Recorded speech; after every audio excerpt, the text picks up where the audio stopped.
Le damos gloria y honra al Señor en esta hora, aleluya. Esperamos que la iglesia del Señor esté preparada, enfocada y lista para esta segunda jornada del curso de interpretación bíblica o hermenéutica, aleluya. Así que hoy vamos a continuar. Recuerda que yo les había dicho que perdónenme que esto no está cambiando, no sé por qué. Ok, ahora sí. Acuérdense que la semana pasada hablamos que estudiar la Biblia no mata. Así que no pierdas tu fe, mejor pierde el miedo a estudiar. Eso lo hablamos la semana pasada. Y por ahí está Ni Miro la Biblia, que ese es el nieto de Don Nocello. ¿Se acuerdan de Don Nocello la Biblia y Doña Casi ni Leo? Pues es el nieto. Está por ahí. Yo le dije que viniera y nos acompañara. Acuérdense que hablamos la semana pasada que ese es el miedo, el cuco que le han metido a la gente para que no estudie la Biblia. Le tienen miedo. La letra mata, es un disparate, yo te lo dije. No te lo voy a volver a decir. Así que hoy en día hay mucha gente dentro de la iglesia que está como el eunuco que Felipe ayudó en el libro de los Hechos, capítulo 8. ¿Se acuerdan esa historia? Si no, la estudia. Que el eunuco estaba tratando de leer el libro de Isaías y no entendía. Y Dios tuvo que enviarle a una persona. Así que cuando hablamos de traducción, recuerda que debemos tomar en cuenta lo siguiente. Yo le dije que yo no iba a hacer repaso. Nosotros seguimos por ahí para abajo. Hay tres aspectos importantes que se tienen que tomar en cuenta a la hora de hablar de traducción bíblica. Número uno, la cultura. ¿Por qué? Porque estamos hablando de escritos antiguos que pertenecen a una cultura antigua y que cuando se traen en este tiempo se leen en una cultura y en un lenguaje distinto. Yo les había dicho que las lenguas bíblicas tienen más de 3,000 y pico de años y cuando se escribieron, pues eso fue en aquella época. Por lo tanto, hay aspectos culturales que difieren. Ese es un gran problema para que la iglesia del día de hoy se conecte con los textos bíblicos, porque culturalmente somos distintos. Lo segundo que encontramos a la hora de hablar de traducción son las pérdidas inevitables.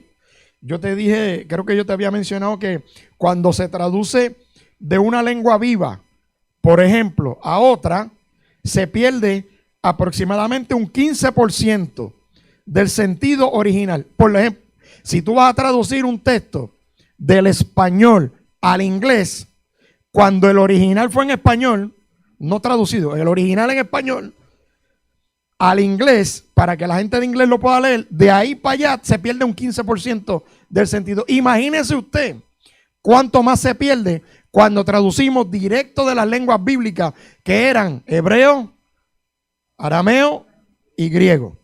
Al español se pierde mucho más de un 15%. ¿Ok?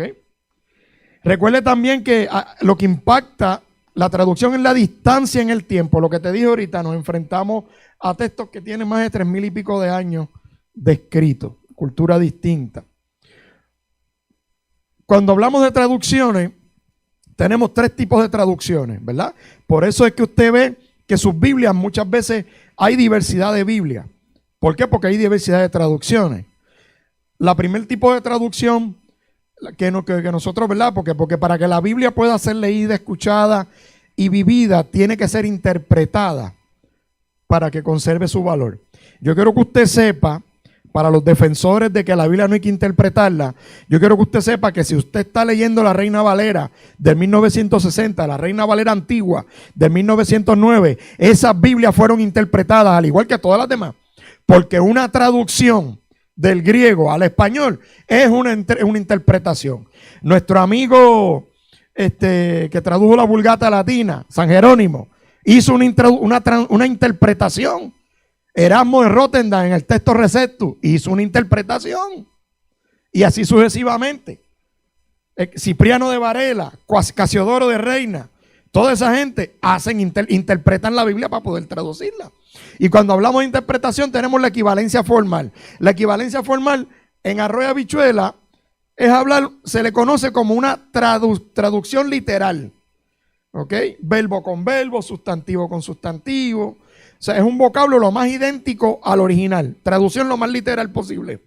Nuestras Biblias Reina Valera del 1909, las anteriores y las posteriores, no tanto las posteriores, porque ya la Reina Valera revisada ya te está integrando lenguaje distinto, ¿verdad? Pero la Reina Valera en sus versiones más antiguas son usualmente equivalencia formal. Tratan de ser lo más literal, por eso a veces da un poco de dificultad en leerla y tú necesitas aparatos críticos para poder entenderla o comentaristas.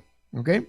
Cuando hablamos de equivalencia dinámica, se comunica el mensaje original no tanto con las palabras, sino con oraciones que hagan sentido a los lectores. El traductor toma en consideración el efecto del mensaje sobre el receptor al que iba dirigido originalmente. ¿Para qué? Para valorar su sentido. La equivalencia dinámica enfoca en el sentido del texto. Por ejemplo, las Biblias, Nueva Traducción Viviente, traducción al lenguaje actual. La traducción lo que busca es darnos un sentido de lo que quiere decir la escritura, la traducción. Y cuando hablamos de la tercer tipo de traducciones que tenemos hoy día disponible, es la traducción en lenguaje inclusivo. Esa traducción es bien peligrosa, porque esa traducción es la que más se manipula. Se le conoce como traducción en lenguaje inclusivo aquellas Biblias que le ponen a Dios como si fuera hombre o mujer. Que cuando escriben los que usan ellas, porque ya hay Biblias que están masacrando la lengua, dañando la lengua a un punto que te escriben a Dios como si fuera un ser neutro, hombre o mujer. Y nosotros no endosamos, te lo voy a decir bien para que los que me escuchan y me ven por YouTube, Facebook, sepan, nosotros no endosamos la traducción en lenguaje inclusivo. Por si acaso, para que quede claro, porque usted sabe cómo es esto, que después nos ven por ahí, después dice, y el pastorcito Luquillo, que es medio hereje. No, pues nosotros aquí en esta iglesia no endosamos eso. Cuando hablamos de una traducción, hablamos de 5 etapas. Usted sabe que para que estas Biblias hermosas y preciosas que usted y yo tenemos aquí, que me las disfruto en todas sus versiones, para esa Biblia que usted tiene que le llegó ahí, eso tiene un proceso, eso no bajó del cielo. Tiene 5 etapas. La primera, el descubrimiento de los manuscritos o la arqueología. Esos son la gente que van allá a Medio Oriente, escarbar la tierra y a buscar los manuscritos y salen los manuscritos. Esa es la primera etapa de la traducción. El descubrimiento se conoce como arqueología bíblica. La segunda etapa, la clasificación de los manuscritos, se conoce como paleografía. Esa es la ciencia que estudia los distintos tipos de caligrafía y los materiales que se estudiaron en la escritura. Más adelante en el curso yo le voy a traer material de lo que era la escritura cuneiforme, todas esas cosas para que aprendamos y las repasemos. Así que el término está compuesto por las 2 palabras griegas que significa paleo, que es antiguo, y grafos, que es escritura. ¿Ok? Así que la clasificación de manuscritos o paleografía. Esta es la parte más complicada, posiblemente una de las partes más complicadas para que usted y yo podamos disfrutar de estas versiones que tenemos aquí. El tercer paso, la datación. ¿La datación qué es?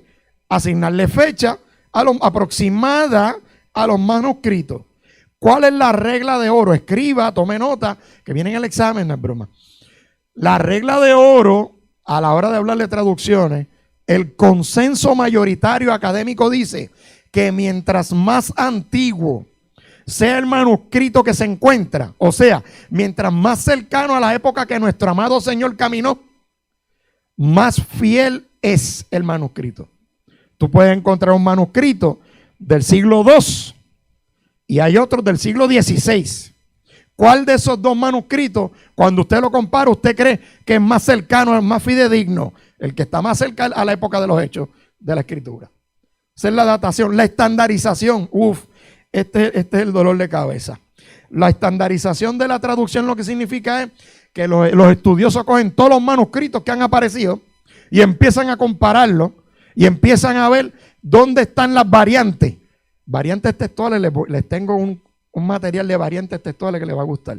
No es hoy, creo que para el domingo que viene. Porque muchas veces nos preguntamos, pero pastor, a mi Biblia le faltan versos.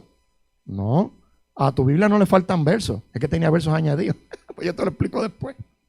Y entonces la traducción per se, que es en las lenguas actuales.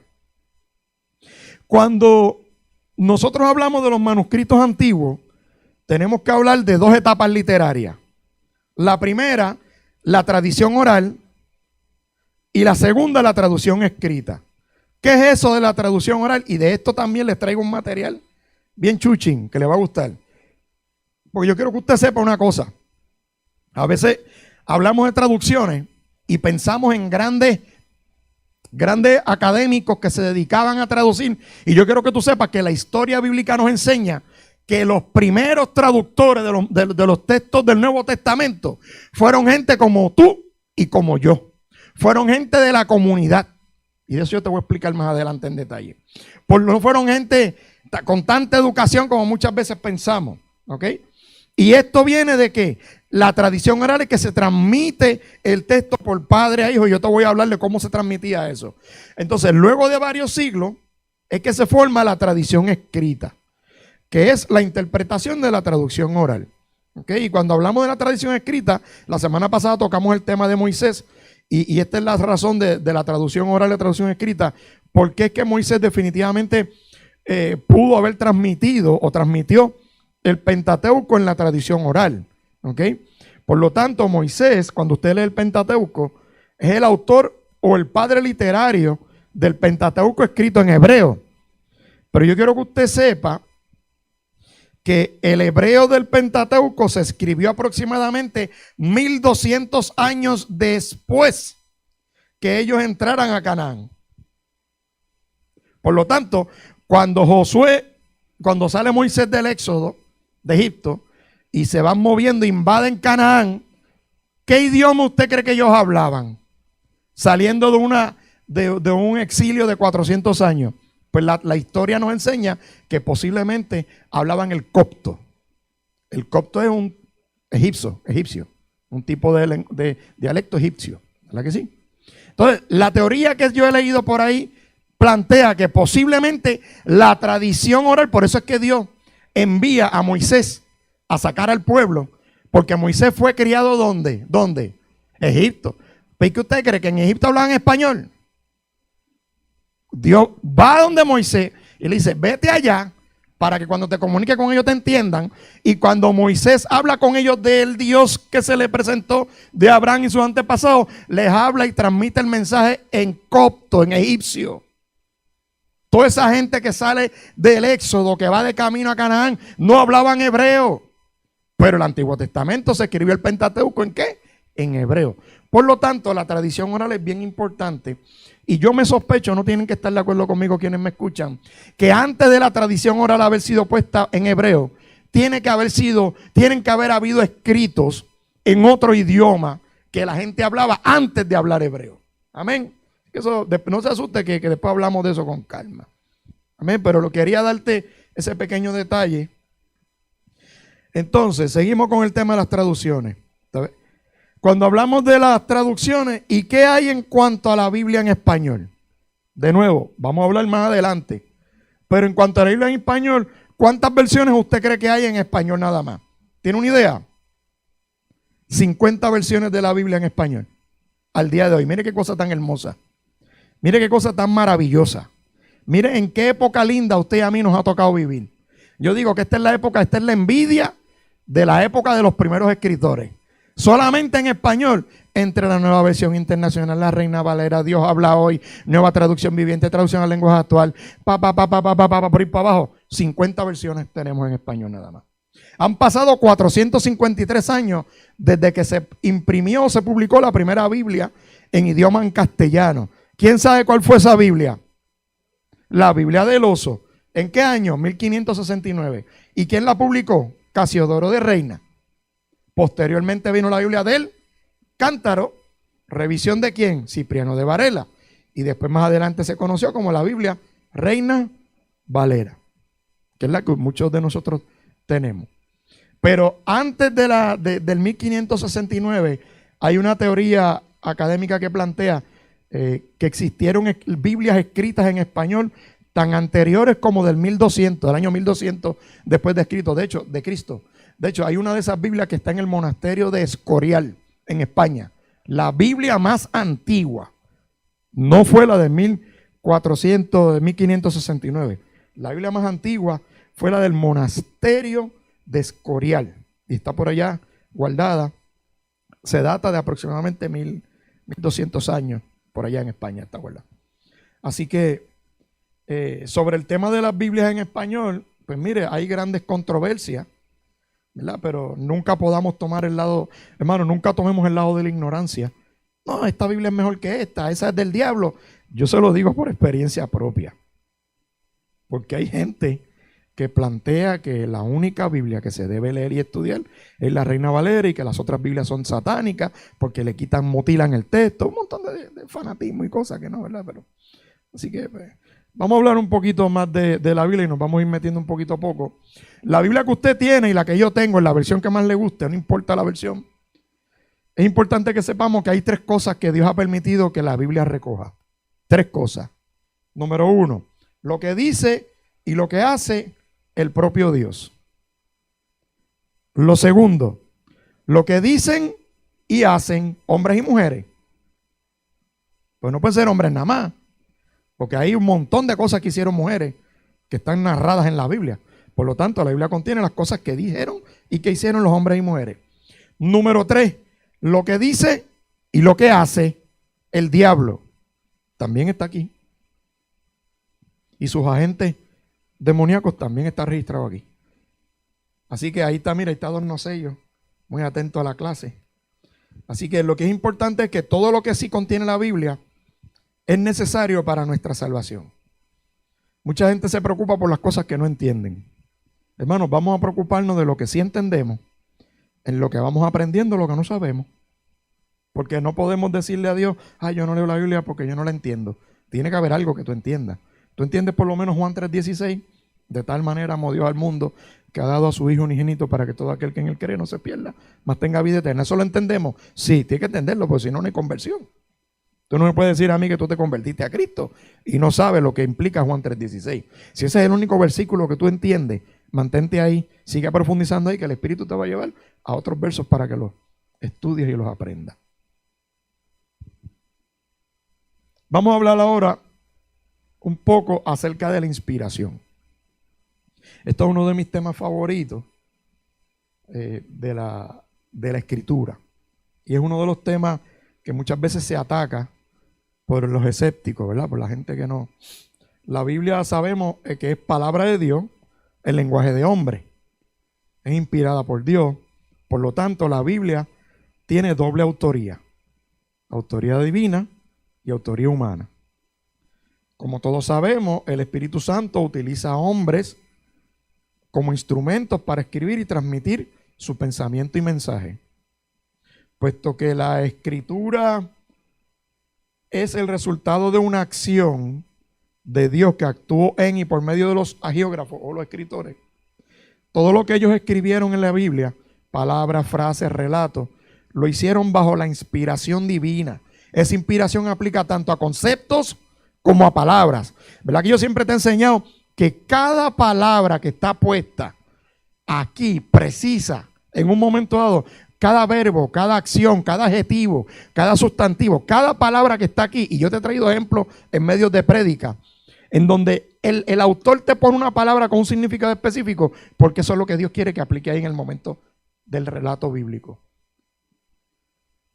Así que Dios quiso hablar de un modo humano para que la gente pudiera comprender, al menos en parte, las profundas verdades que tienen que ver con su salvación. ¿Cuál es el mensaje más importante de toda la Biblia? La prosperidad, la banca, los tesoros, la salvación. Y desde el Génesis hasta Apocalipsis, la Biblia abre con el anuncio profético de la venida del Señor y cierra con el anuncio profético del regreso del Señor. Si usted no se ha dado cuenta, los primeros libros y el segundo libro tocan lo mismo. Y los del medio ni hablar. Dios usa la lengua humana, usa a los humanos, se manifiesta como humano en Cristo, todo con el fin de alcanzarnos, gracias a ¿qué?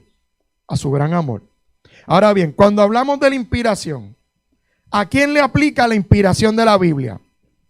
Y aquí usted va a encontrarle cuanto material y de cuanta teoría interesante, pero hoy vamos a hablar a quién le aplica la inspiración. ¿Le aplica al que escribe? ¿Le aplica al que copia? ¿Le aplica al que traduce la Biblia? ¿O le aplica al que la lee? Vamos por parte.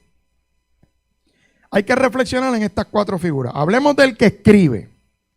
El que escribe la Biblia, el autor, se conoce como agiógrafo. Ese es el término rebuscado académico, agiógrafo, ¿verdad? Y el autógrafo es el documento original. Y para colmo de males, en nuestros tiempos, ni el autor original de la Biblia existe, ni el manuscrito original existe. Lo que tenemos son ¿qué? Copias de copias, dijimos el domingo pasado. Así que el que escribe, la pregunta que yo les voy a hacer aquí, vamos a empezar. Nosotros tenemos escritos que fueron dictados. En su Biblia hay documentos que fueron dictados, que el autor, o sea, una cosa es el que escribe y una cosa es el que dicta. Esa persona, vaya pensando si el que escribe o el que dicta es inspirado. No me conteste, ahorita me va a contestar. Tenemos un ejemplo. ¿Alguien conoce al hermano Tercio? ¿Quién conoce al hermano Tercio? ¿Alguien ha leído ese nombre? ¿Le suena ese nombre? Tercio, el hermano Tercio.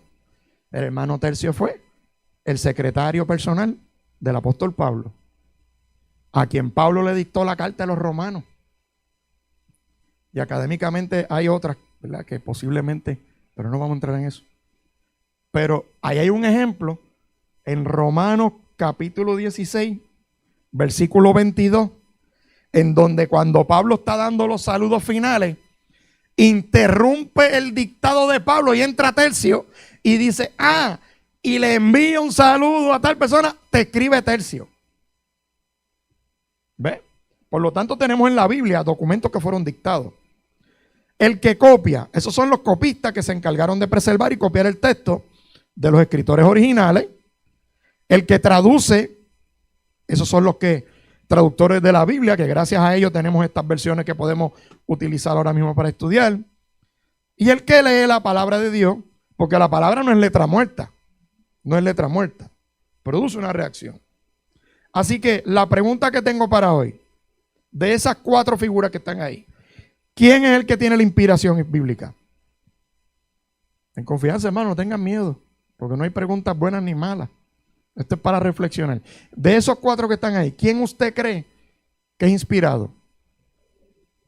Algunos dicen todos. Alguien escuchado, ella dijo todo. ¿Quién dijo otro?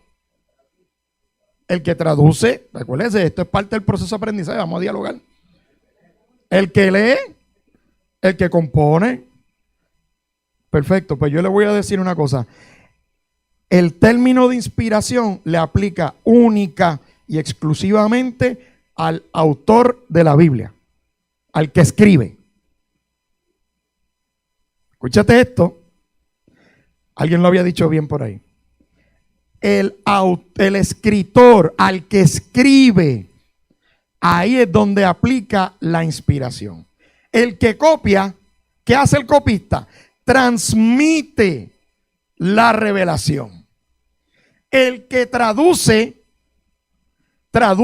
e interpreta y comunica la revelación.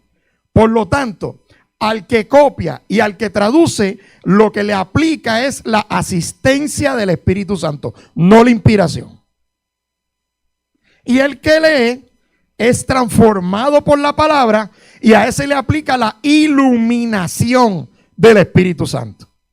¿Usted me entiende? Vamos de nuevo.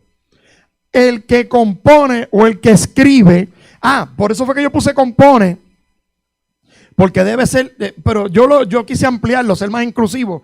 Le puse el que compone, pero es el que escribe. ¿Por qué? Porque no quería que se me confundieran con Tercio. Porque en el caso de Pablo, que le dictó la carta de Romanos a Tercio, ¿quién era el inspirado? El que copiaba la carta. Pablo, dale más suave, que va muy rápido. Espérate, repíteme eso de nuevo. ¿Quién es el inspirado? ¿Pablo o Tercio? Pablo. Porque Pablo es el que está recibiendo la revelación del Espíritu. Sin embargo, por eso le puse el que compone, pero el que escribe. Ese es el que tiene la revelación. Ese es el que tiene la inspiración. El que copia transmite la revelación. Tercio, ¿qué hacía? Transmitió el mensaje de ¿quién? De Dios.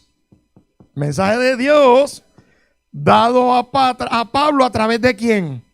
Del Espíritu Santo.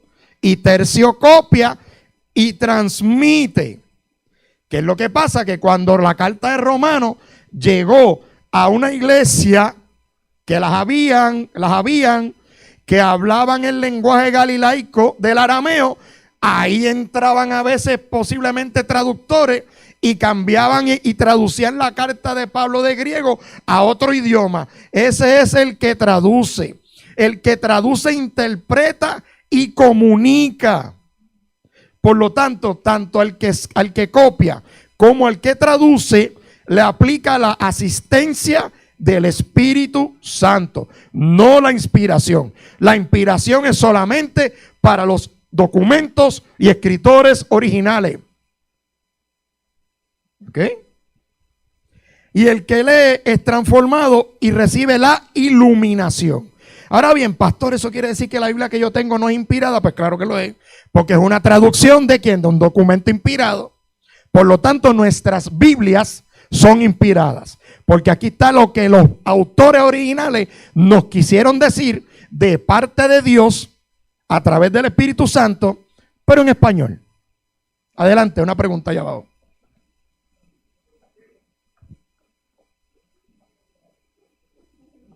Es que tenemos gente que está conectada para que no se pierdan la línea rapidito. Y está. Pero ahí es lo que Dios le transmitió. Este papo va bien adelante. Yo te voy a aclarar lo que significa, porque hay varios tipos de inspiración. No me voy a adelantar, pero dame un break que te la contesto. Porque el concepto de inspiración es más abarcador. Y hay varios tipos de inspiración. Lo que tú estás diciendo es correcto. Hay inspiración humana, hay inspiración divina, pero ya mismo voy, no me voy a adelantar. Dame rain check. Dame rain check. Estamos hasta aquí, ¿verdad? ¿Dónde está la inspiración de la Biblia? ¿Dónde está la inspiración? En el que escribe. Por lo tanto, tenemos fiabilidad y confianza de que esto que tú y yo tenemos aquí, que es nuestra Biblia, es la palabra de Dios. Porque fue escrita por hombres inspirados por el Espíritu Santo. Dios habló a hombres a través del Espíritu Santo. Ahora, vamos a meternos otro chin. Cuando hablamos, ahora vamos a hablar un poquito, unos conceptitos ahí del autor inspirado. Habla un poquito del autor inspirado. Yo te dije que poquito a poquito nos vamos a ir metiendo más profundo. No te preocupes, si hay algo que no me sigue, esto va a estar en YouTube, después te conectas y lo escuchas. Quizás mientras estás guiando para el trabajo o vas por una cita médica, lo pones en el celular y lo vas escuchando. Así que vamos a hablar un poquito de unos conceptos relacionados con los escritores o los autores bíblicos. No me he olvidado tu pregunta, ahorita viene la contestación. Está la psicología, sociología y conciencia. ¿Ok? Cuando hablamos de la psicología de la inspiración, sociología de la inspiración, conciencia de la inspiración. ¿Qué es eso de la psicología? Porque estamos hablando que Dios escogió ¿qué? Computadoras para transmitir el mensaje. ¿Escogió qué? Humanos.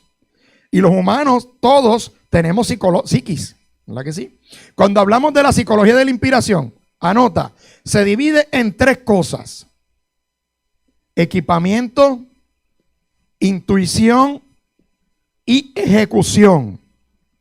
La psicología de la inspiración del autor envuelve equipamiento, intuición, ejecución. ¿Qué significa eso? El equipamiento, que todos los autores bíblicos, al igual que usted y al igual que yo, todos venían con conocimientos adquiridos antes de que Dios los usara para escribir la Biblia. Por ejemplo, algunos de ellos habían sido educados, como Lucas, ¿verdad? Gente que había estudiado. Algunos de ellos habían tenido experiencias propias, como Mateo, Leví.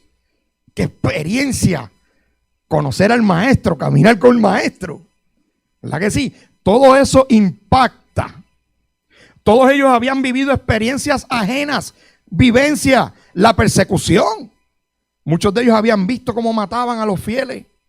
Y todos esos elementos componen la psiquis, la psicología de la inspiración, que son herramientas que están ahí, que traen los autores a la hora de escribir.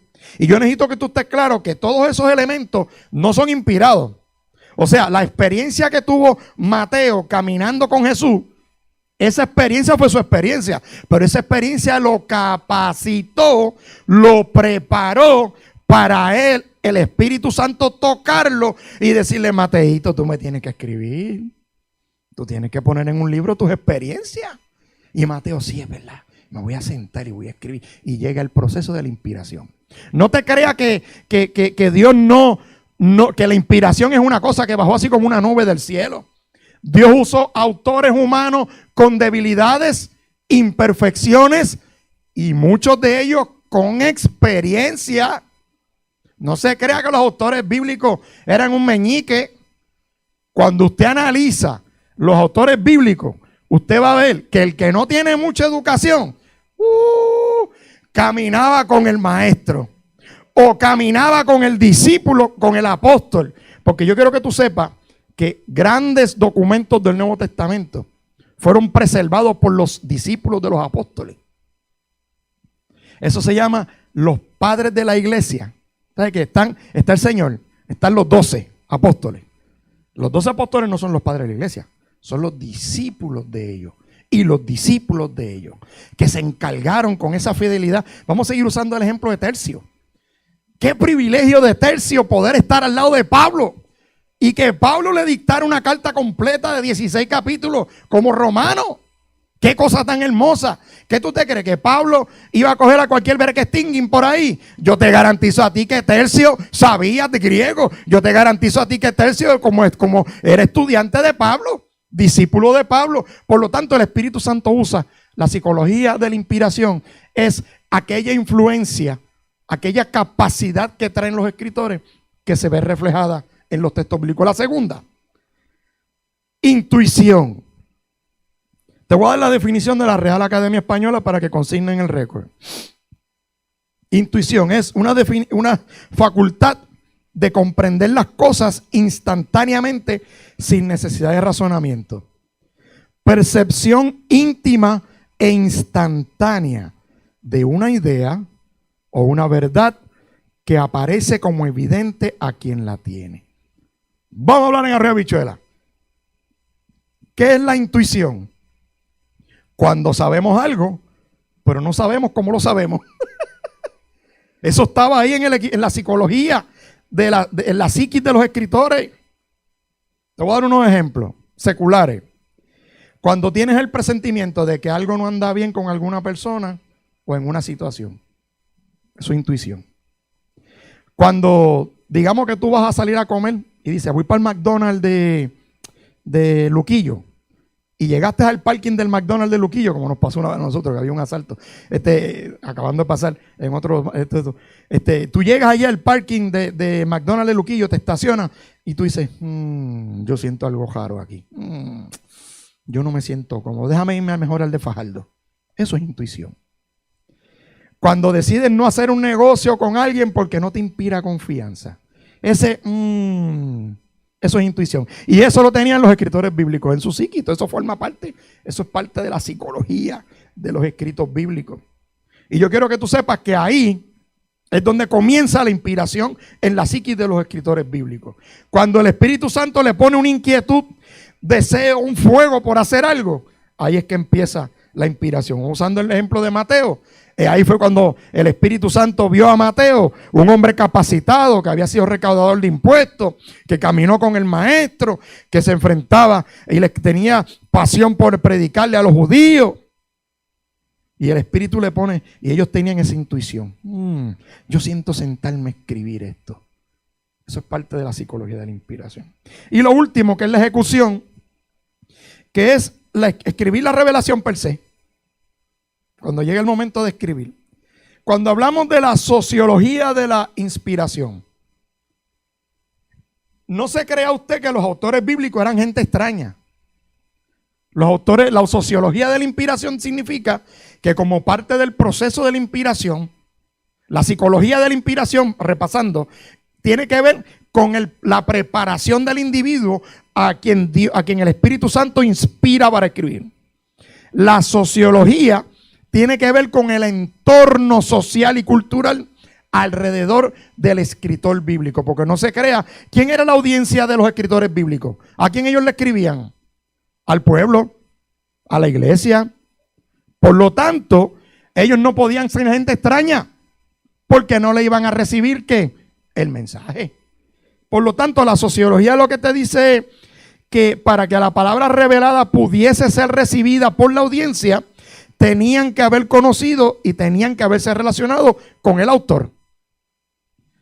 Cuando Lucas le escribe a la comunidad gentil, es porque Lucas sabía quiénes eran los gentiles a quienes le escribió y le recibían la carta, porque cuando Pablo le mandaba una carta a los corintios, ellos sabían quién era Pablo.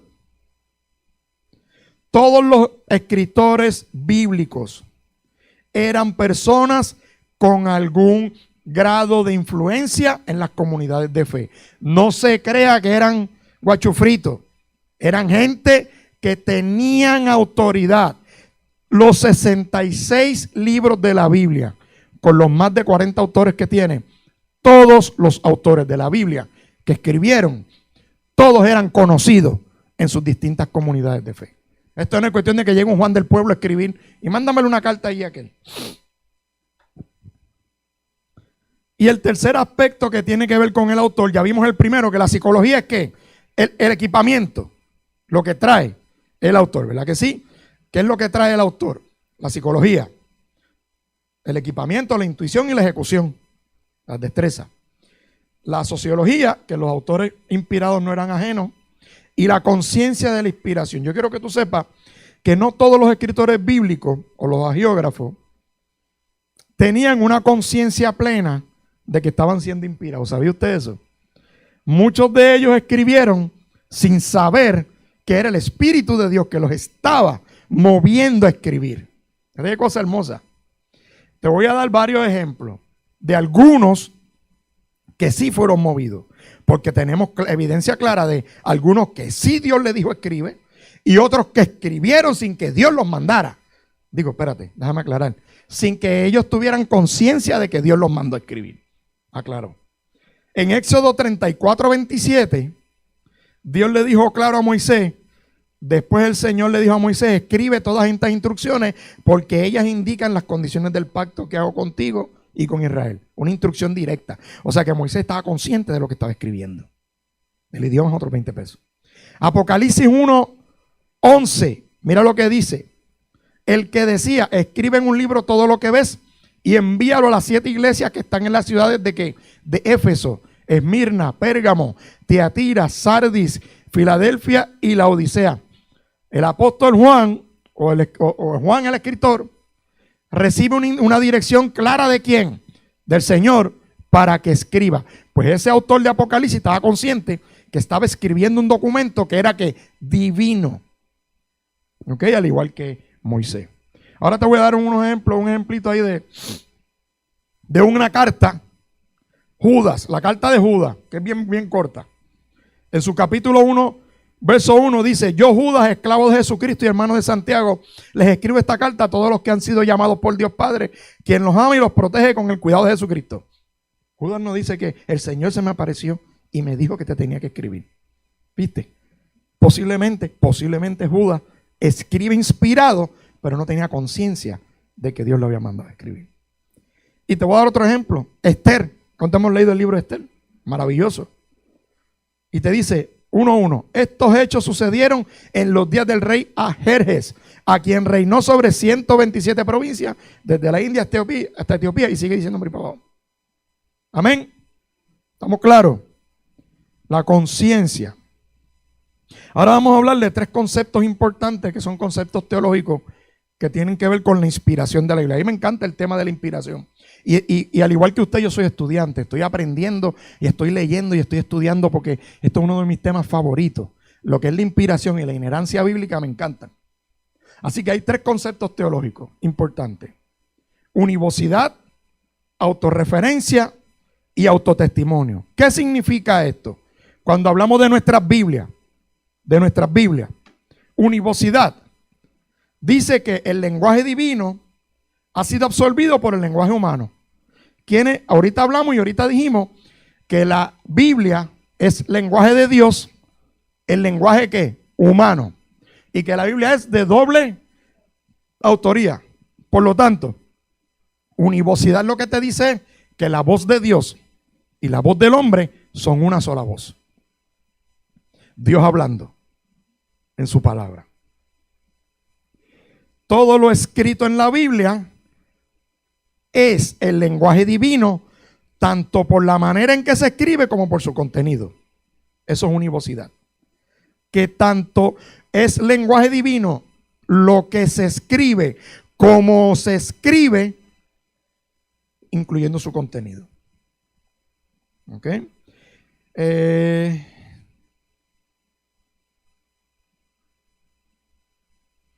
Dios quiso hablar en un modo humano para que la gente pudiera comprender. Mira qué grande es su misericordia. Al menos en parte las profundas verdades que se refieren a la salvación. ¿Verdad que sí? Así que esto es un concepto, como les acabo de decir, que abarca solamente lo que se expresa en la Biblia, sino como lo que se implica en la Biblia. Cuando Jesús se acercó a la mujer samaritana, ¿fue o no fue un escándalo? ¿Verdad que sí? ¿Verdad que sí? Mientras Jesús está interactuando con la samaritana, se escandalizaron los apóstoles. Mira para allá, está hablando con una mujer. Y de las del pozo, que usted sabe lo que eso significa. ¿Cuál es el mensaje implícito ahí? Y no solamente con la samaritana, sino con todas las mujeres. La mujer que cayó en adulterio. ¿Se acuerdan? Que el Señor la perdonó.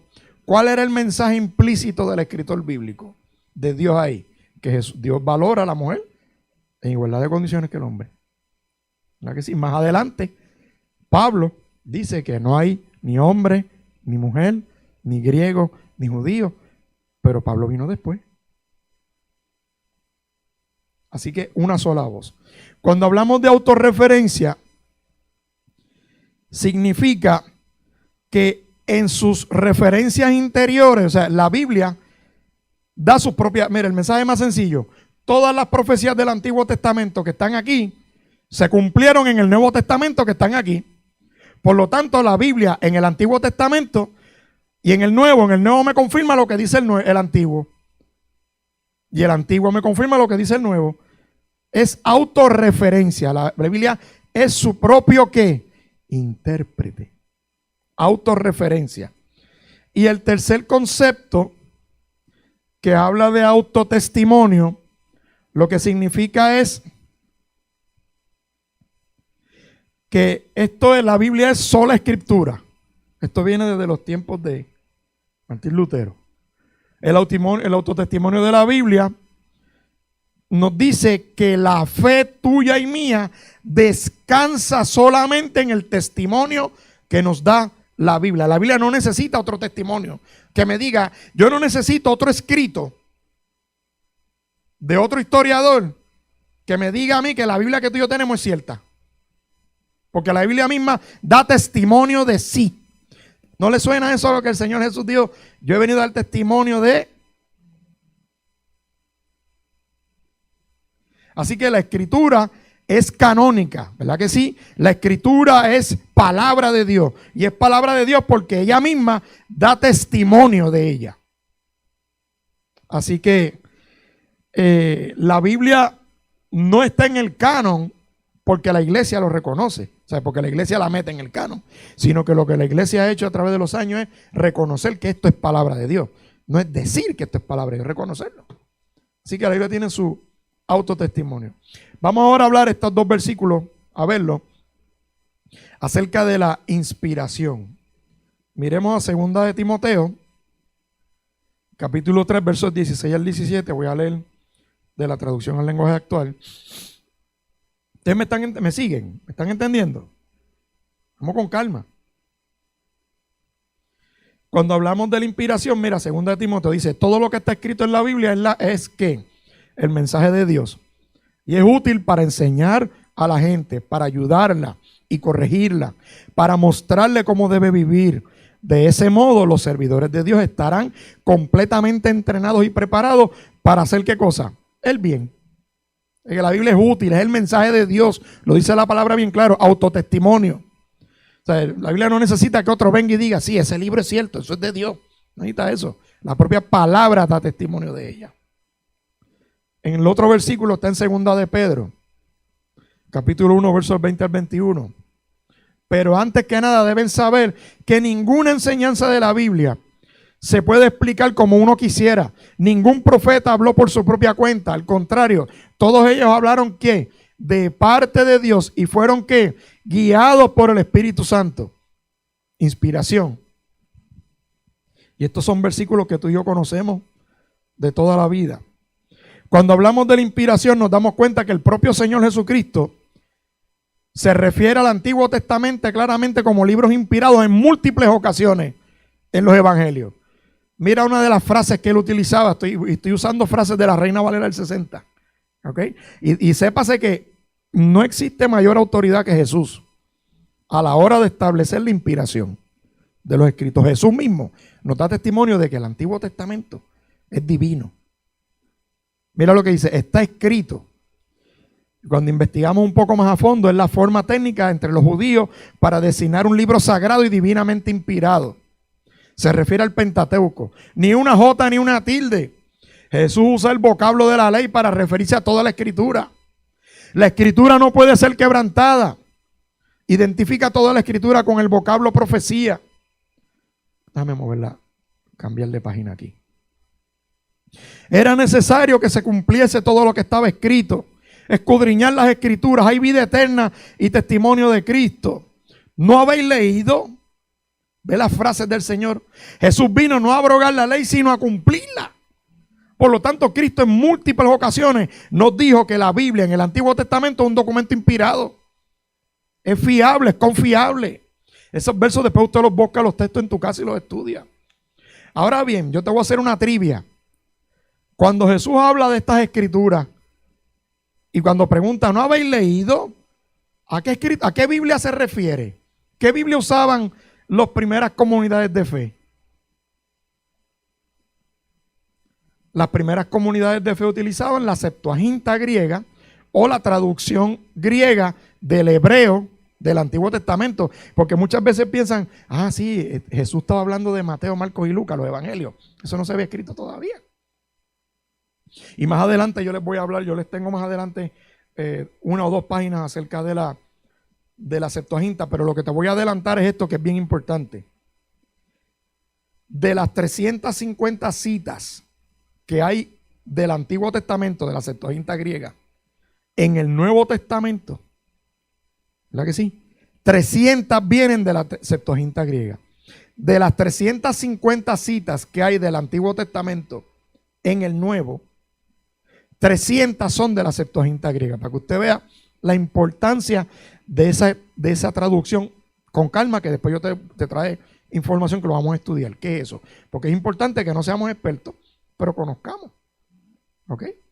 Porque incluso se dice que cuando Jesús leyó del rollo, leyó de esa versión griega. Así que, contestando a la pregunta, en cuanto a la inspiración del Espíritu Santo de Dios, hay 3 escuelas de pensamiento, 3 posiciones. La inspiración romántica, que fue lo que tú preguntaste ahorita, que es igual a la de un poeta o un compositor. ¿Por qué? Porque la inspiración romántica inspira en una persona. La inspiración romántica lo que trata es que el autor ve algo. ¡Ay, qué lindo ese árbol! Se inspira en una cosa que ve. Y a base de lo hermoso, a mí me encantan las ceibas. Un poeta ve una ceiba, sobre todo las que hay por allá, llegando a Atillo o por allá. No sé por allá si es Atillo o más adelante, después Isabela, yo no sé. Sé que es por el norte. Te va guiando por el expreso. Y usted mire esas ceibas majestuosas que tienen como 1000 años. Y usted las mira y usted dice, qué hermosura. Y se inspira y escribe un poema. ¿Eso es inspiración bíblica? ¿Sí o no? No, porque el autor bíblico vio algo, Mateo vio algo y dijo, yo vi este bochinche que se formó allí en Jerusalén, yo voy a escribir. No. Por lo tanto, la inspiración romántica le aplica al humano que observa algo, que se inspira en lo que vio y escribe un poema.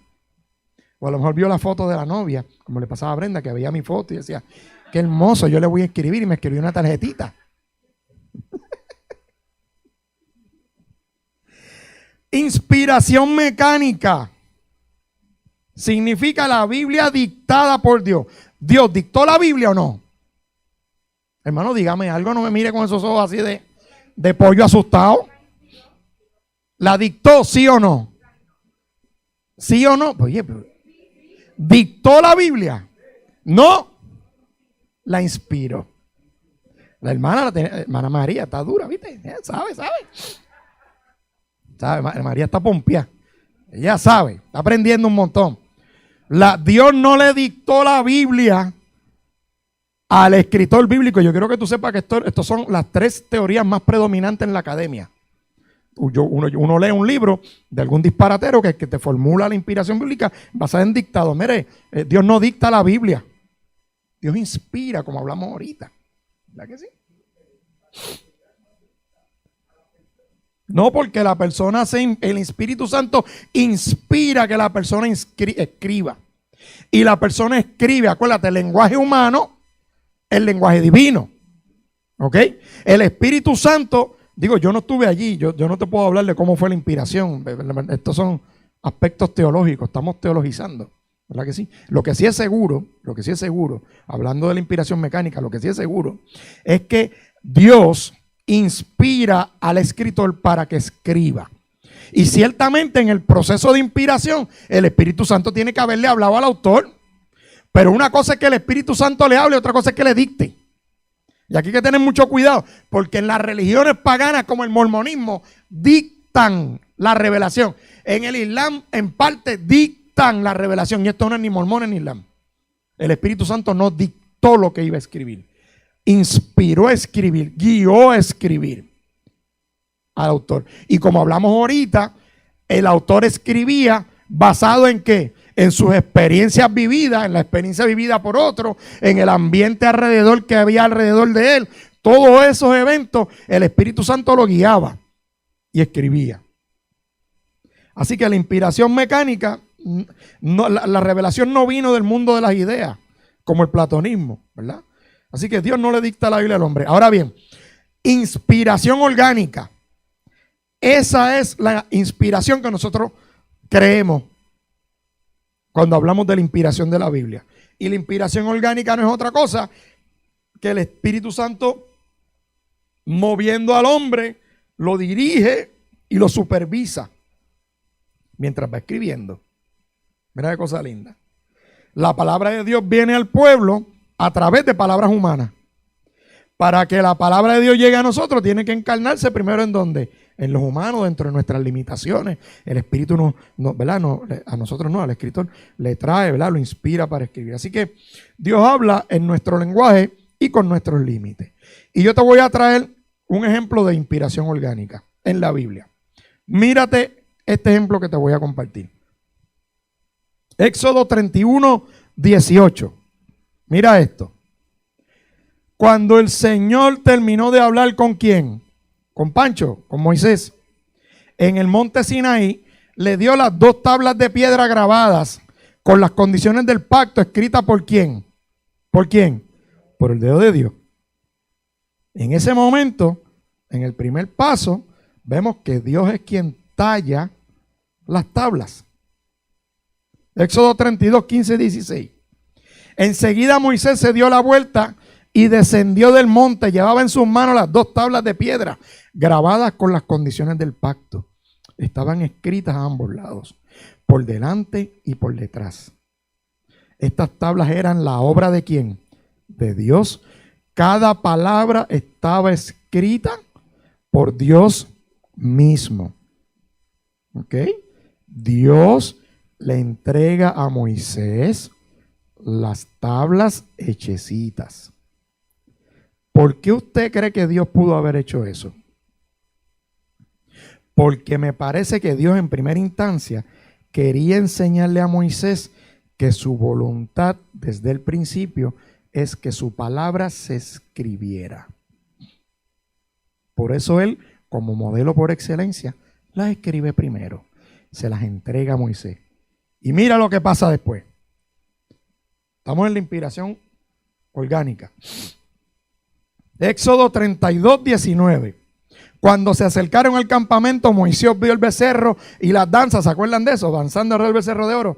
Y ardió de enojo. Entonces tiró las tablas de piedra al suelo, las cuales se hicieron pedazos al monte, a los pies del monte. Óigame, Moisés no tuvo cuidado con lo que Dios le dio. ¿Por qué Moisés mejor no cogió a otra cosa y la tiró al suelo? No me voy a meter ahí porque eso es una explicación teológica. Pero no me voy a meter ahí. No me voy a meter ahí. Porque quiero enfocarme. Número 3, mira lo que pasa después. Dios ordena a Moisés a tallar 2 piedras nuevas. Oígame, tallando eso en esa época. ¿Cuánto tiempo estuvo Moisés dándole a la piedra para sacar 2 tablitas? Como las que rompió. Mírate esto, Éxodo 34:1. Luego el Señor le dijo a Moisés, talla 2 tablas de piedra como las primeras. Escribiré en ellas, mírate eso, escribiré en ellas las mismas palabras que estaban en las que hiciste pedazos. Dios le está diciendo a Moisés que le escriba a él. Dios está diciendo, escribiré en ellas. En el paso número 1, Dios le dio las tablas talladas. Después, en el paso 2, Moisés le dio una pataleta y las tiró y las rompió. Y observe que aquí Dios es quien dice que va a escribir. Mira lo que pasa ahora. Mírate esto. Y aquí es que está lo que tiene que ver con la inspiración. Moisés terminó escribiendo otra vez los términos de la ley. Éxodo 34, 27 al 28. Después el Señor le dijo a Moisés, escribe todas estas instrucciones. Pero es que ahorita le dijo que Dios iba a escribirlas. ¿O no lo acabamos de leer? Dios no le acaba de decir a Moisés, tállame 2 más porque yo voy a escribir. Y ahora le dice, escribe todas estas instrucciones porque ellas indican las condiciones del pacto que hago contigo y con Israel. Moisés se quedó en el monte con el Señor durante 40 días y 40 noches. En todo ese tiempo no comió pan ni bebió agua. Y el Señor escribió en las tablas de piedra las condiciones del pacto, los 10 mandamientos. ¿En qué quedamos? ¿Lo escribió Dios o lo escribió Moisés? ¿Cuál es la enseñanza? Aquí. ¿Qué tiene que ver con la inspiración? Que Dios es quien escribe a través de Moisés. Cuando Dios le dice en el versículo anterior, tállame 2 que yo las voy a escribir, en el capítulo 34, vemos a Moisés escribiendo, porque cuando Moisés ¿escribe quién? Dios. Hay varias enseñanzas. Número 1, Dios tiene mucha paciencia con nosotros. Demasiada. Número 2, no importa cuántas veces tú y yo rompamos las tablas, Dios, su palabra va a continuar. Número 3, la revelación de Dios requiere involucramiento del hombre. Dios le dio las tablas a Moisés la primera vez. Las rompiste. Ahora siéntate que la vas a escribir. Pero sigue siendo palabra mía. Por lo tanto, Moisés transmite ese mensaje de ahí para abajo y ahí arranca la inspiración orgánica. La comunicación. El hombre, a través de esta enseñanza, tiene que involucrarse en la palabra de Dios. No hay de otra manera. Si no nos involucramos en la palabra, la Biblia es de doble autoría. Biblia humana y Biblia divina. Ahora, mira, esta doña casi ni leo, está como que, está un poquito escéptica, porque entonces la pregunta es, o el comentario, después de todo, a mí me pasó eso una vez, la Biblia fue escrita por hombres.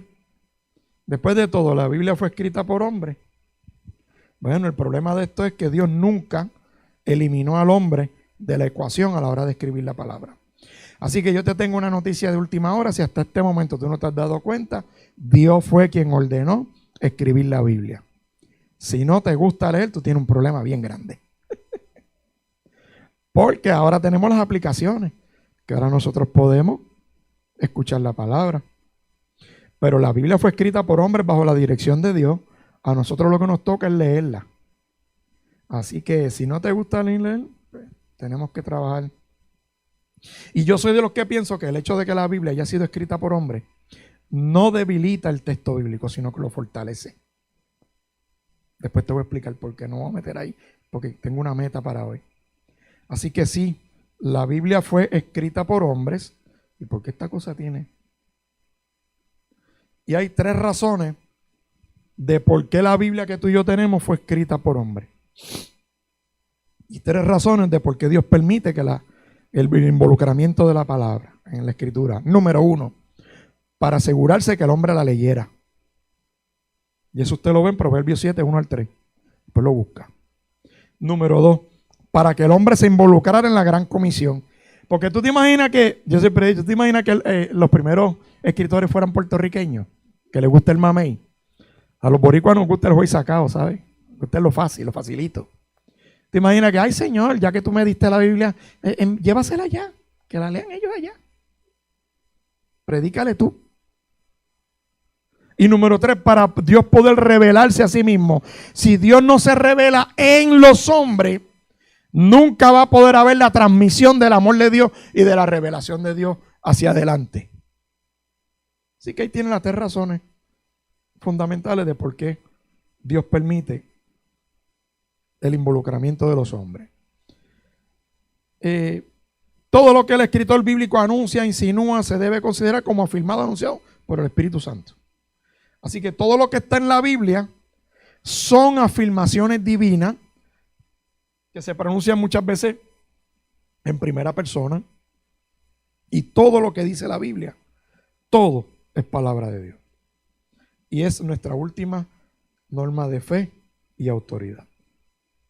Ahora bien, si hablamos del proceso histórico para reconocer un libro como inspirado, ahí yo he avanzado bastante. Mira, vamos bien. ¿Cómo nosotros sabemos cómo fue ese proceso? Bueno, pues hay 3 cosas o 3 conceptos, ¿verdad? O los pasos que tienen que ver a la hora de tú y yo estar confiados y tranquilos de que el libro que tú y yo tenemos es inspirado. Número 1, la múltiple atestación. Eso es lo que significa era que el texto bíblico era aceptado y reconocido por la inmensa mayoría de la comunidad de fe. Porque cuando se levantaban la falsa doctrina, era la primera iglesia la que se reunía y decía, no, esto hay que rechazarlo porque esto no es palabra de Dios. Esto no es de Dios. La segunda, apostolicidad, que lo que quiere decir es que los escritos bíblicos vinieran escritos por hombres de Dios, como apóstoles, profetas, ¿verdad que sí? Gente de Dios, o en su defecto, por sus discípulos. Eso es lo que significa apostolicidad. Y el ortodoxia, que el contenido de la ideología esté conforme a la línea que Dios trae en su palabra. ¿Cuál es la línea de Dios en la palabra? ¿Cuál es el único mensaje que tiene? ¿Qué lo dijo? Eso mismo, la salvación. Desde el Génesis hasta el Apocalipsis, todos los escritos bíblicos, todos apuntan a una cosa, a la salvación del hombre.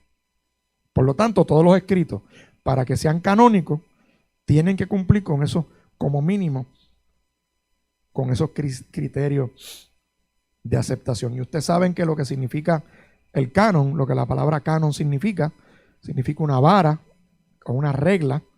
Por eso la Biblia es canónica, porque esta es la norma, esta es la regla. Contra este libro es que se mide todo lo demás, no es al revés. Yo no mido yo no mido primero la literatura, yo no interpreto la Biblia partiendo de la literatura apócrifa. Yo rechazo la literatura apócrifa partiendo de lo que dice la Biblia. ¿Ok? Así que, si hablamos ahora vamos a hablar de 3 conceptos adicionales que tienen que ver con todo este tema de la inspiración y de la solidez de la Biblia. Infalibilidad, eficacia e inherancia. ¿Qué es eso? Infalibilidad bíblica, bien fácil. Habla acerca de la fidelidad de la Biblia, que la Biblia es fiel. Eso lo veo en Mateo 24, 35, que dice, el cielo y la tierra desaparecerán, pero mis palabras no pasarán. ¿Usted ve? La Biblia es fiel. Dios no puede mentir ni decir falsedades. Números 23, 19, la famosa escritura, ¿verdad? Dios no es un hombre, por lo tanto no miente. Él no es humano, por lo tanto no cambia de parecer. ¿Acaso alguna vez habló sin actuar? ¿Alguna vez prometió sin cumplir? Número 3, la palabra de Dios es segura. Hebreos 6, 18 al 19. Así que usted lo puede leer con calma. Dios ha hecho ambas cosas, la promesa y el juramento. Estas cosas no cambian porque es imposible que Dios mienta, dice el autor de Hebreos. Sus promesas son reales. Primera de Corintios, capítulo 1, verso 20. Hermanos, todas las promesas de Dios son reales.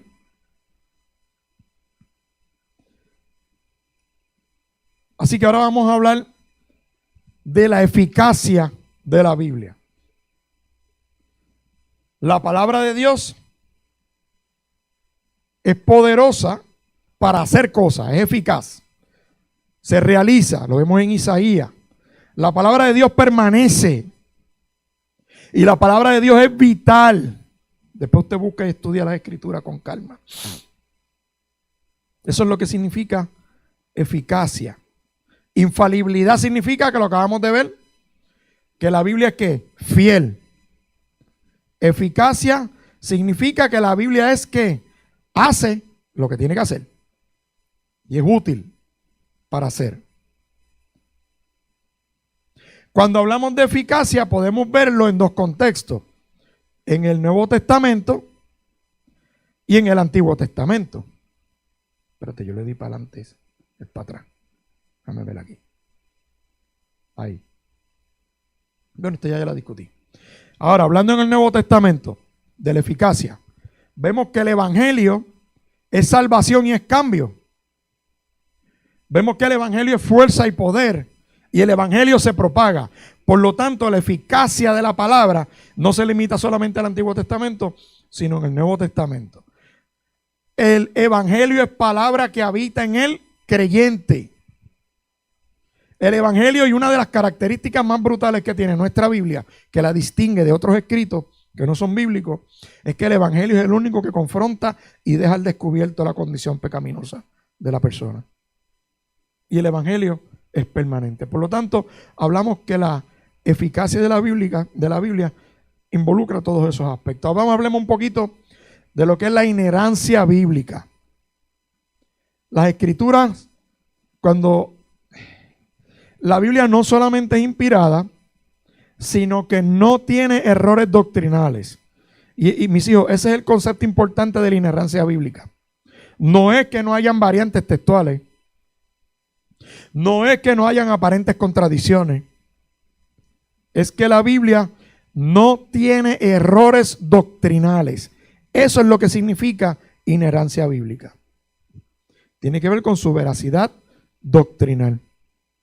Así que hay unos pasajes bíblicos ahí, después usted los estudia con calma, pero Jesucristo se llama a sí mismo como la verdad. Eso es lo que significa inerrancia, que no hay errores doctrinales.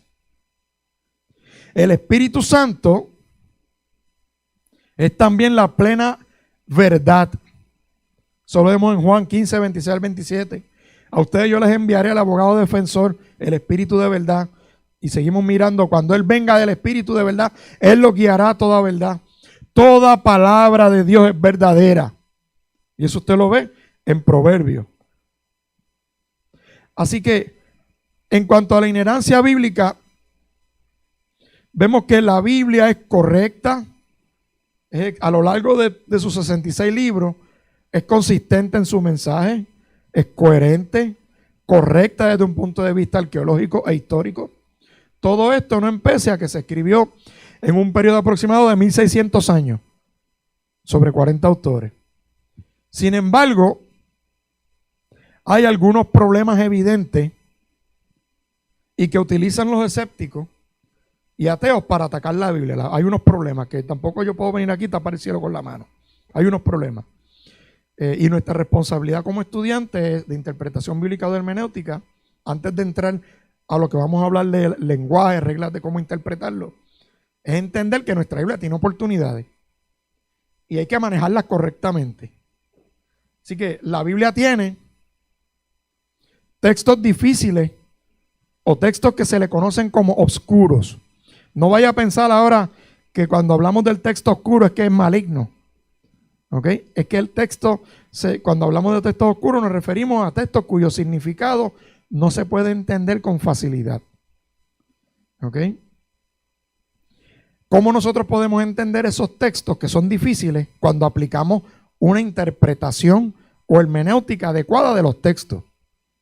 ¿Ok? Y estos textos que son oscuros o textos difíciles, no debemos nunca utilizarlos como base para establecer una doctrina sin antes corroborar esos textos con otros textos en la propia Biblia. Te voy a dar un ejemplo. Primera de Timoteo capítulo 2 verso 15. Primera de Timoteo capítulo 2 verso 15. Mira lo que dice la escritura. Sin embargo, las mujeres se salvarán al tener hijos, siempre y cuando sigan viviendo en la fe, el amor, la santidad y la modestia. Eso es un texto oscuro, porque es difícil. ¿Qué quiere decir eso? Mira, usted sabe que hemos escuchado disparateros que dicen que las mujeres que no tienen hijos se pierden, se van al infierno. ¿Qué vamos a hacer con las mujeres que no pueden tener hijos, que no han tenido hijos? ¿Se van a perder? No.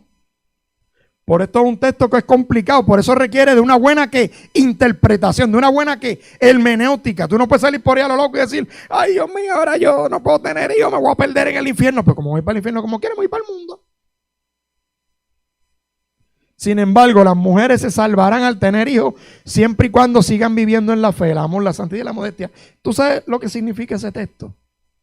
Lo que Pablo estaba queriendo decir cuando escribió eso con Timoteo, a Timoteo.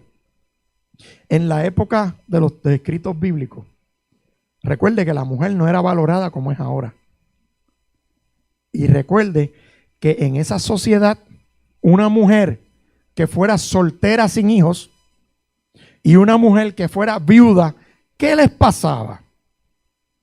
La cultura decía que los hijos tenían que tener ¿qué? Cuidado de sus padres.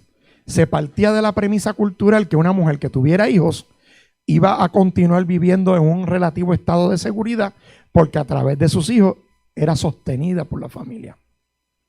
Por lo tanto, Pablo le dice a Timoteo, una mujer que no pueda tener hijos, pues se chavó. ¿Verdad que sí? Pero eso no tiene nada que ver con el sentido espiritual de que la incapacidad de procrear te va a mandar al infierno.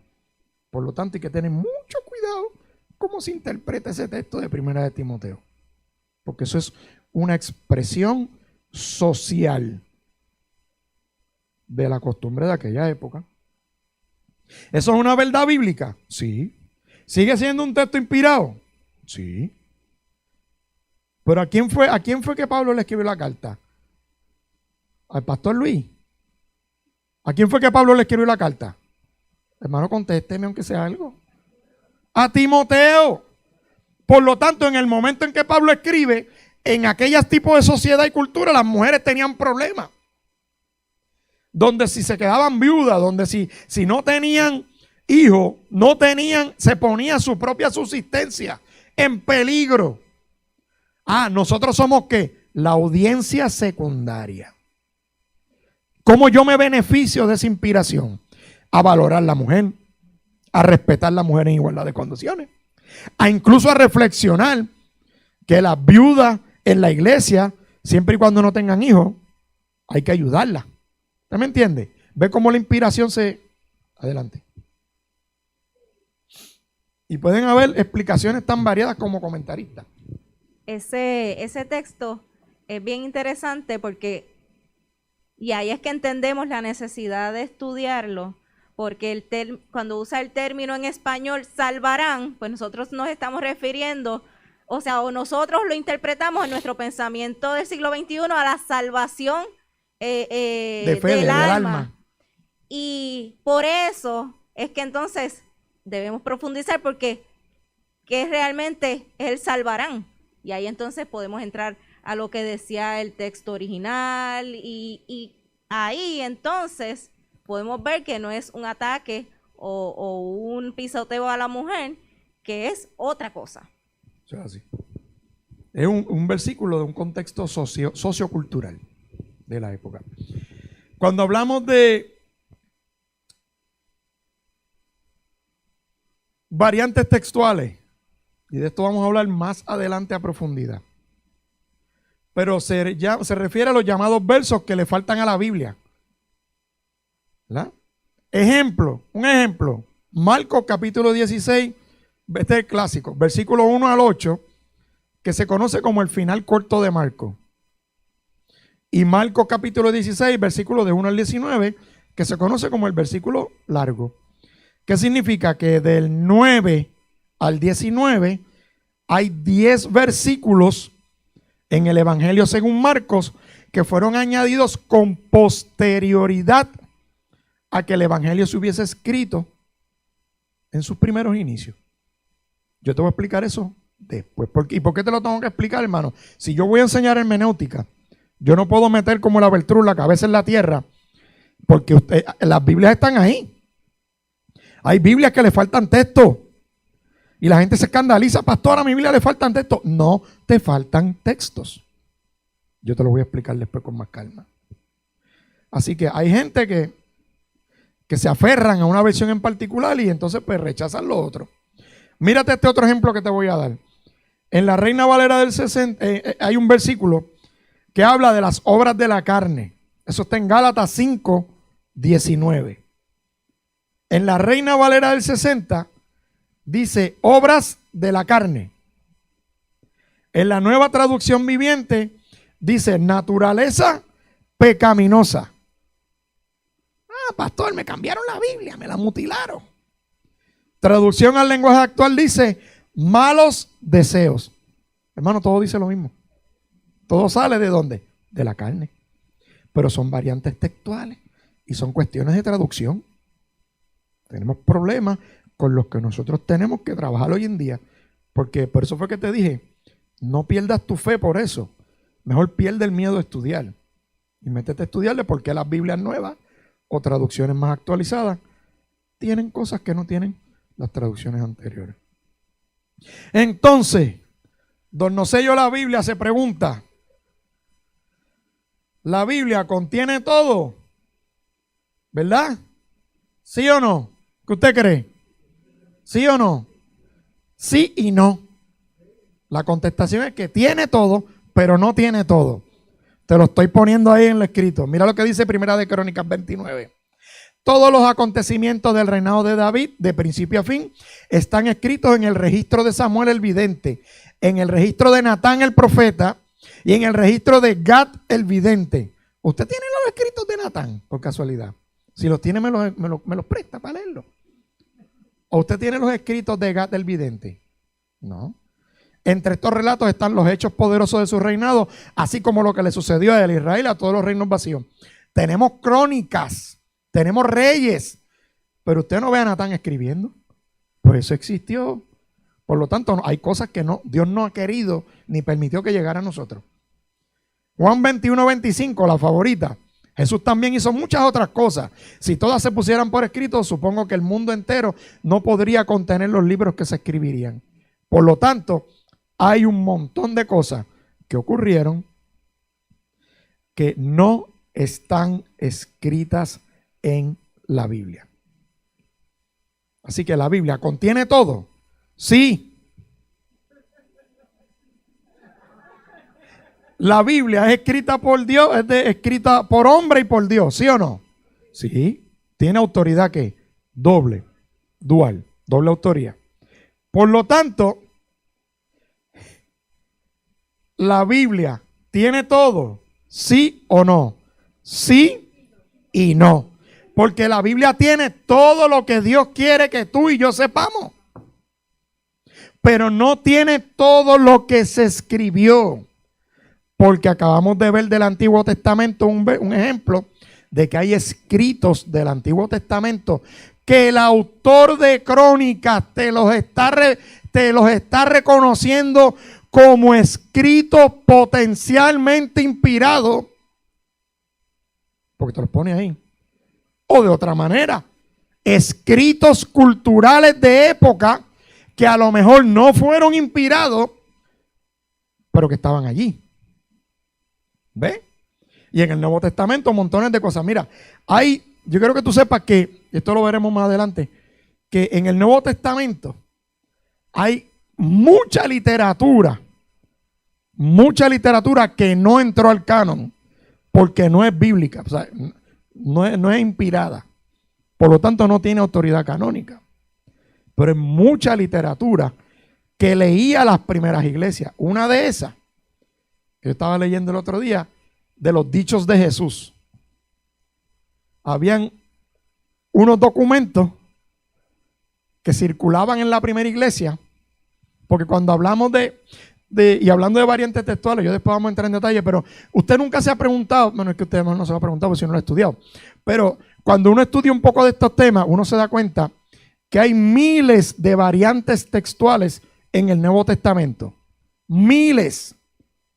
Variantes textuales es que en algunos manuscritos hay versos que están y en otros manuscritos más antiguos no están. Entonces hay que ir para atrás y por eso esta Biblia que nosotros tenemos aquí, estas Biblias tienen lo que se llama el aparato crítico. El aparato crítico no es otra cosa que los comentarios al pie de página. Donde muchas Biblias, hay Biblias que son bien rajatabla. Y Marco, como vimos ahorita de Marco, no lo incluyen. Los 10 versículos de Marco no los incluyen. Lo deja hasta el 8. Y tú dices, adiós, ¿y dónde están los demás? Pero la inmensa mayoría de las traducciones te los incluye y te pone un comentario abajo. Y te dice, estos textos que están aquí no aparecen en los manuscritos más antiguos, que son más fiables. ¿Eso le crea un problema de fe a alguien? No debería. No debería para nada. Porque hayan estado o no hayan estado en los manuscritos más antiguos, sigue siendo palabra inspirada si Dios quiso que entrara. Si Dios quería que eso estuviera en uno de los manuscritos, el Espíritu Santo es el que manda. Por lo tanto, uno lo sigue valorando, atesorando y cuidando como palabra inspirada. Así es sencillo. Entonces, pues, la gente a veces se pugilatea más por tanta cosa. Y esto no es nada tan complicado, hermano. Lo complicado lo hacemos nosotros. Así que en síntesis, ya con esto terminé. Mire, terminé a tiempo ahí. ¡Pap! Me lo propuse y lo logramos. En síntesis, la Biblia es correcta. Doña Casi ni Leo está contenta. ¿Usted vio? Se puso contenta. Está contenta porque le contestamos todas las preguntas de que la Biblia había sido escrita por hombres. Entonces, en síntesis, la Biblia es correcta porque no tiene errores teológicos, ni errores doctrinales, ni errores históricos. La Biblia es correcta y es bien hecha de principio a fin. La Biblia tiene cosas que sobrepasan el entendimiento humano. Dios se ha revelado a sí mismo, su persona en la Trinidad, y se ha manifestado sus eternos decretos de salvación. Todavía es el momento que nadie puede definir la Trinidad. No existe una definición perfecta de la Trinidad.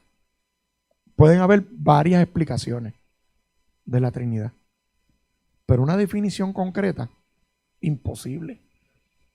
Porque ¿quién define a un Dios que es 3 en 1 y 1 en 3? ¿Quién define eso? No hay manera de definirlo. Una vez yo traté, hace muchos años, en una escuela bíblica, y usé varias definiciones, y contigo con eso nunca he quedado satisfecho. Porque es imposible. Así que la Biblia tiene verdades sobrenaturales que tú y yo las creemos. ¿Por qué? Por fe. Por el autotestimonio, lo que vimos ahorita. Autorreferencia, autotestimonio. La Biblia da testimonio de sí misma. Por lo tanto, el testimonio de la Trinidad se ve en el testimonio de la Trinidad se ve en la Biblia o no se ve. ¿Dónde lo vemos? Porque vemos en acción a quién, al Dios Padre, vimos al Hijo y vemos la acción del Espíritu Santo en Pentecostés y haciendo un montón de cosas. Por lo tanto, eso está ahí. La Biblia contiene también verdades naturales. La Biblia nos muestra las leyes naturales que gobiernan el universo. Las cosas que Dios ha creado, que jamás el hombre va a poder recrearlas. El hombre lo que hace es construye y rompe utilizando los materiales que ya están hechos.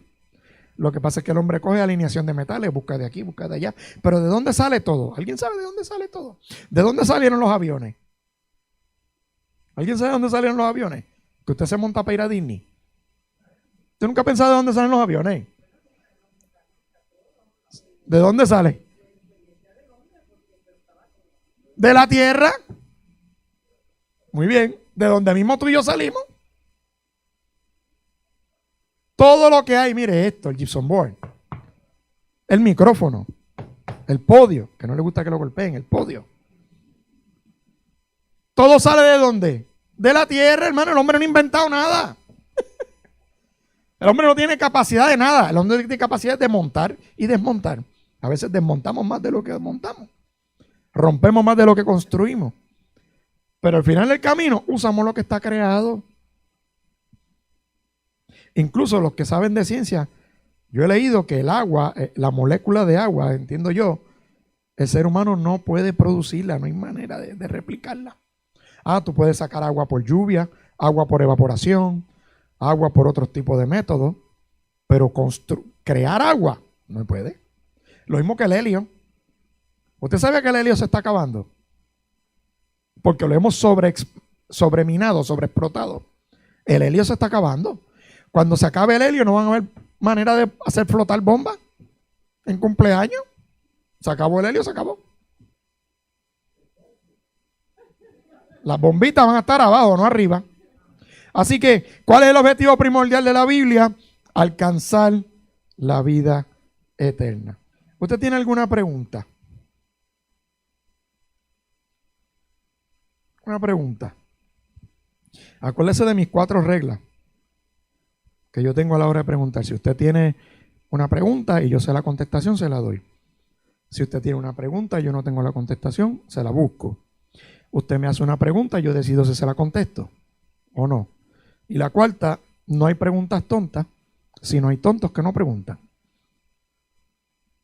Así que, como usted no tiene preguntas, yo le voy a hacer preguntas a ustedes. Y nos vamos. Me quedan 6 minutos. Adelante.